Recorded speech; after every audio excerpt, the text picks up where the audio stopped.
In this video, we will talk about the different types of images that we need to do a good, high-quality observation. Okay, so I work with the Demetra version 5.1, sorry, and again I work with the LP600 version of the software. And like for the previous videos, I have no spectroscope attached to the to my computer right now, so I'm still working with the demonstration images provided with the software, and then I go directly to the observation manager by clicking on this button here to open this observation manager. Now I will focus as usual to the Vega observation, and for this tutorial I will go to this the image tab here. Okay, so the idea of this image of this tab is really to collect all the different images that you need to do a proper observation. Why do we need different observations? This is mainly because our instruments, so I mean the whole instruments, so including the telescope, the spectroscope, the cameras, and so on, they have some defects, so they are not perfect. And then we need not only to observe the object, the target we want to observe. So in this case, this is in the basket object, and this is the Vega images. I can show in the bottom part of this screen what exactly is this screen, this spectrum. I can extend it. So this is the Vega image.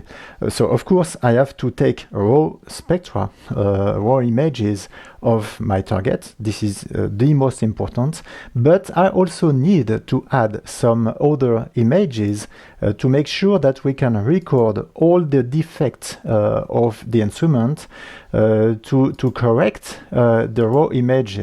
During the data reduction, the next step here, we will correct the raw image from all the instrumental effects. Okay, so in this case, we'll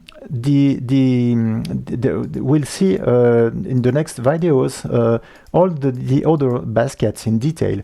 I just want to focus on the object right now. Okay, so this is in this case, this is a Vega observation. So I can double click on any image and I can see in the bottom part the image itself. Okay, you remember that I can deactivate the bands, okay, in this image to see really the raw image. So this is the raw image, okay, and I can extend it to see more details. And well, what I want to say about this image, this observation, is that you must absolutely make sure that there is no saturation in this image. So I can, for instance, draw a rectangle around the brightest part of the spectrum, right-click and ask for the statistics. I can see here that the max level is 43,000 LDUs. Okay, the LDU is the unit, the intensity unit in the image, and I know that for this camera the maximum value is 65K. So I'm at 43K.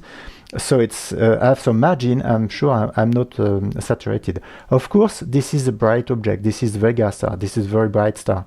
Okay, and then as a result, you need a very short exposure time. I can just right-click on any image and show it in the image viewer, and then you can see here the exposure time, the X-time keyword, which is half a second, 0.5 second long. So it's very short exposure because this is bright star. Of course, if you have a very faint object, you can expose for 1 minute, 10 minutes, or even more, well, depending on the brightest of the star. Okay, but in any case, make sure that these images are not saturated. So I mean, you didn't reach the maximum capacity of your camera. Okay, if you reach this maximum, this is really a pity, because it means that the camera is not able anymore to record any detail in the spectrum, and really your data is unusable. Okay, so this is mainly what you have to make sure with this image. Well, another way to show the statistics is to open the tools and display the statistics in this area. Okay, I can close the tools to get some room. And if I draw a rectangle here around the most the brightest part of the spectrum, then I can see the maximum value in this area. And then I can switch from one image to the other and see that the maximum image for all the images, the maximum value is not above the 65K. Okay, so this is the case in here. Well, that's it for this image. Now, if you want, we will, in the next video, we will talk about the other images and how they are made and what we have to take care with them.